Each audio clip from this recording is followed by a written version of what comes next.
Napag-isipan nga naming pinturahan yung aming tindahan dahil sa tagal na nitong dinapinturahan, ayan, at kinalawang na.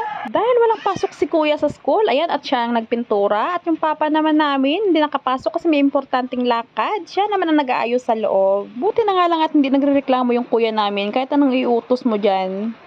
At pagkatapos niya sa labas, sa loob naman siya nagpintura, samantalang yung ama niya ay gumagawa ng mga sampayan ng mga paninda namin. At ako nga, tamang video lang ang ginawa kasi hindi ako makakatulong pag gising pa yung baby ko. Ayan nga, at pinagliligpit muna namin yung mga nakasabit-sabit na paninda para malinis lahat at mapinturahan.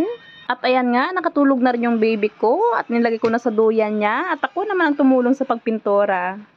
Sabi nga nila, kahit anong daming trabaho, kung sama-sama yung tinrabaho, ay mabilis lang po ito matapos. At ayan nga, tuloy-tuloy ang trabaho. Bawal muna mag-imikan kasi baka magising si Alexa at wala naman ako magawang trabaho. Iwan ko ba to sa asawa ko? Basta andito talaga sa bahay. Wala talaga siyang kapaguran kahit ano lang maiisip na gagawin. At ayan nga, malapit na kami dyan matapos. Tamang-tama naman at nagising na si Alexa. Ayan tuloy, sila na lang ni Kuya at si Papa ang nagtapos ng trabaho namin. At charan, tapos na po yung pagpipintura at pag-aayos ng aming munting tindahan.